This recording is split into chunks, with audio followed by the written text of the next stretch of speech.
Então, mais uma sessão de respostas a perguntas de alunos. Temos hoje aqui 5 perguntas de 2 alunos.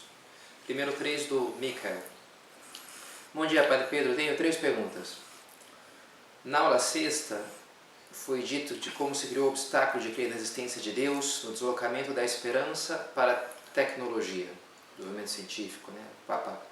O Papa Bento XVI, na Spe Salve, que fala que o problema de crise de fé é uma crise de esperança, em vez de esperar em Deus, a salvação, se deslocou isso para a ciência e para a tecnologia.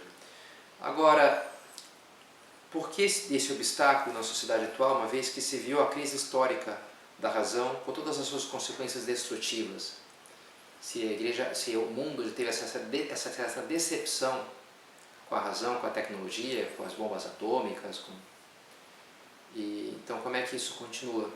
É uma boa pergunta, né? E olha, Michael, sem dúvida que entrou um pouco em crise também isso, né? Também essa esperança, e ao mesmo tempo em graus diferentes. Acho que eu cheguei a citar aqui uma coisa, é a elite científica que experimentou, digamos, mais teoricamente essa crise da razão. Outra coisa, não sei, as classes, a massa da população do mundo, que ainda de alguma maneira conserva, né, para sempre se agarra em algo, né, fez aquele deslocamento e está ali, e bem ou mal a tecnologia e a ciência, puxa, tem muitos efeitos práticos muito positivos na nossa vida, então acaba sendo uma coisa que se vê, por mais que na teoria haja uma crítica da verdade, da razão, na prática aquilo funciona na tecnologia, então é ali que eu busco me apoiar. E parece que dá para dizer que tem um certo processo dessa maneira, né? E ainda completa a pergunta, Michael, e como se encaixa o transhumanismo nessa questão? Transhumanismo, eu tive que buscar um pouquinho aí o que é o transhumanismo na Wikipédia, foi a minha fonte, não é que eu saiba muito sobre isso, mas pelo que eu entendi é isso, essa coisa do usar a tecnologia para expandir o sentido, de alguma maneira, a vida humana através de tecnologia. E me parece que aí tem alguma coisa meio óbvia e básica e muito razoável, e tem claramente coisas malucas, exageradas, né? Primeiro, usar a tecnologia para expandir a capacidade cognitiva humana, desde que se inventaram o óculos, se dá isso, né? O óculos, eu por mim mesmo não conseguiria enxergar tão bem, então, né, com a tecnologia, estudo de ótica, da física e a tecnologia para produzir aqui nessa lente. Então eu uso isso daqui desde adolescente e é algo que melhora a minha visão de mundo. E não me parece que haja nenhum problema nisso, pelo contrário, né? Sou muito contente a ter os óculos que tenho. Né? Agora outra coisa e não sei, eu acho que até isso pode ir até bem longe. Eu acredito sim que implantes cerebrais, não vejo por que não, que a pessoa que não tem uma mão que conecte na medida que seja possível isso, né, os nervos. O cérebro humano é muito plástico, ele é muito capaz de se adaptar às coisas, e ele tem essa capacidade. O Jordan Peterson, ele fala isso, né, de usar instrumentos, de uma maneira incorporar corporalmente o instrumento. A espada, a raquete de tênis, eu entendo aquilo como parte do meu corpo.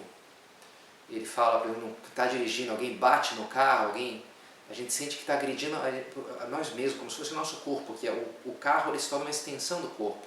E o comando no volante, aquilo torna uma coisa só.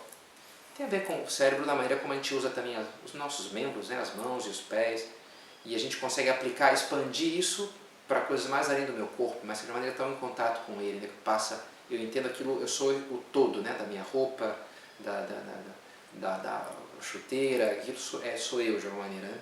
Então eu uso, e eu acho que a gente é capaz de se adaptar a usar, né, isso, expandir através de tecnologias surpreendentes que aí no futuro nos aguardam. Eu acho que a gente vai fazer coisas muito interessantes, né, de conexões cerebrais, e daqui a pouco conseguir mandar mensagem, porque juntou ali num chip os eletrodos e os neurônios, sei lá, né? Eu acho que...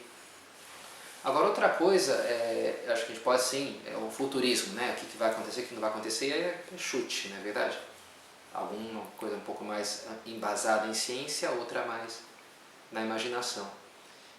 Agora me parece que existe um transhumanismo aí bem maluquinho de falar que não, então o homem vai viver para sempre, vai deslocar a consciência humana e pôr no computador. Bem, acho que aí claramente já passou um pouco dos limites do que é razoável esperar, né? E me parece também que do que com a fé nos faz pensar, né? Do que não dá para multiplicar as consciências ou estendê-las, duplicá-las. A consciência é uma só, eu sou um só, né? Então, se transferir o meu cérebro para um computador me parece uma coisa absurda, né? Mas enfim, são coisas que a gente poderia discutir aí, né? Outra questão do Michael, sobre a aula 1. Há alguma relação entre as 3 características da fé? A gente falava, né? As faculdades da alma. A gente falou que a fé é racional, é livre e é um dom de sobrenatural. E de fato, olha, porque a fé racional se relaciona com a inteligência. Boa, é isso mesmo, né? A liberdade se relaciona com a vontade, as 2 potências superiores, né? Inteligência e vontade. E será que então a graça divina se relaciona com a sensibilidade? Aí já fica um pouquinho mais esquisito, né? O que tem a ver? Teria que forçar um pouquinho a barra, né? Para dizer que a graça ser sobrenatural. Não sei. Mas claro que essa coisa de 3 passos se relaciona em vários, a gente vai encontrando Cristo, o caminho, a verdade e a vida, o belo, o verdadeiro e o bom, né? A gente encontra e às vezes fica os 2 primeiros elementos já é fácil, né? O da inteligência e da vontade. O terceiro nem sempre, às vezes varia um pouco, mas que me parece que a fé racional tem a ver com a fé que encaixa na minha inteligência e é livre, exige um momento da minha vontade, e isso me parece que está bem claro, né? Legal. Depois 2 perguntas do Daniel Heisenreder. Boa tarde, padre. Não entendi o terceiro carisma da igreja na aula 10, o que não é infalível. Poderia explicar melhor? Grato. Então, eu falo sobre o magistério. E a gente explicava que a gente falou de 3 tipos de magistério. O ensinamento da igreja. O magistério é isso, o ensinamento da igreja.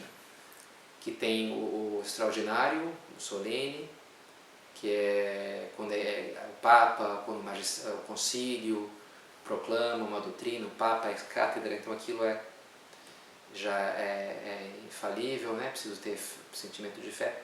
Tem também o universal ordinário, não o extraordinário, que é o primeiro caso, né? Mas o ordinário, que quando os bispos do mundo inteiro ensinam a mesma coisa, então aquilo ali é também infalível, né? O problema é que não está tão claro que aquilo esteja sendo ensinado por todos os bispos, toda a igreja, então não fica tão claro assim, que nem está o extraordinário, né? E depois tem o magistério ordinário da igreja, que é esse terceiro tipo que está falando o Daniel, que não necessariamente é infalível. Que é isso, é quando o Papa ensina uma coisa sem querer defini-la como definitiva, ou qualquer bispo sozinho na sua diocese ensina algo também como em matéria de fé e de costume. Então, como é certo, é assim. Então aquilo é o chamado magistério ordinário, que pode ser falho. E às vezes acontece do bispo estar ensinando uma coisa lá que está errada. A história conheceu bispos hereges, arianos, por exemplo, né? Que ensinavam coisas equivocadas, né? Então a gente vê que é algo infalível, que é algo falível.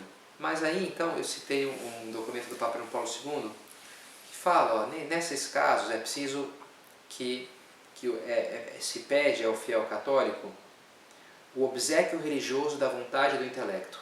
Esse obséquio, se não ficar criticando, não ficar indo de frente, se é algo que não me parece que está muito acertado, não tenho, eu posso ter até as minhas dúvidas, não tem problema, né? Mas de alguma maneira eu vou ter esse obséquio, essa atitude respeitosa do filho com relação ao pai, como os filhos de Noé, quando ele ficou, né, bebeu lá, e os filhos, alguns riram e outros cobriram a sua nudez, né? Então também é preciso ter essa atitude respeitosa de veneração, de reverência com os nossos pastores, né, com os nossos bispos, mesmo que tenha sido uma coisa que não necessariamente é infalível, né? Também a gente não só se move com coisas infalíveis na vida, né? Então é preciso ter também esse obséquio religioso da vontade e do intelecto diante do magistério ordinário da igreja, que é o pão de cada dia, né? E por último, Daniel pergunta: há algum dogma que ainda não foi proclamado? Por exemplo, a corredenção de Nossa Senhora? Olha, Daniel, é interessante essa tua pergunta, né? Dogma é só aquilo que foi proclamado. Se não for proclamado, não é dogma. Então, não, dá para dizer que não, porque pela própria definição, se não for proclamado, não é dogma. Talvez se a tua pergunta fosse, e acho que é mais por aí, né? Há alguma verdade de fé que ainda não foi, mas será proclamada dogma? Olha, Daniel, o futuro a Deus pertence, né? a gente não sabe. Muitas vezes dogmas são proclamados, como a gente falava, por uma heresia que surge. Outro dia estava com uns padres amigos meus e a grande discussão é se Nossa Senhora morreu ou não. É uma questão em aberto na igreja. O Papa, quando proclamou o dogma, esse é um dogma, né, da Assunção de Nossa Senhora, corpo e alma ao céu, o corpo de Nossa Senhora não conheceu corrupção, ele deixou em aberto essa questão se Nossa Senhora morreu. Alguns acreditam que ela morreu por um breve segundo antes, e o argumento é que, bem, até Cristo morreu, então também Nossa Senhora tinha que ter morrido, né, e para poder ressuscitar. E outros falam que, olha, não, para que morrer, né? Para cumprir tabela, quando morreu, separou a alma, e por onde é que foi a alma de Nossa Senhora? E parece uma coisa meio artificial, então não precisou morrer. Mas enfim, o fato é que há uma discussão entre os teólogos e o Papa não quis fechar essa questão. Pode ser que venha um Papa amanhã, o Papa Francisco ou outro, né, que diga, não, então olha, eu proclamo, defino que no fundo Nossa Senhora morreu, ou no fundo não morreu, não sei, né? E defino isso dogmaticamente e pronto, agora não tem mais discussão. Mas enquanto está em aberto, está em aberto. E pode ser que nunca se define dogmaticamente, pode ser também. Né? A igreja precisa definir tudo, qual que era a cor da roupa de São José, sei lá, né? Então, futuro a Deus pertence. E a resposta que eu posso te dar é essa daí, né? As coisas que vão... Há questões que são discutidas, há questões que os teólogos acham, por isso aqui, para podia programar como dogma e encerrar a discussão. Há coisas assim, né? Mas enfim, a gente também não pode se aventurar a dizer, não, o Papa vai proclamar esse dogma daqui, porque enfim, porque eu não sou o Papa, né? Então, o futuro a Deus pertence e isso a gente vai saber com o tempo. Tá bom? Um abraço então, paramos por aqui.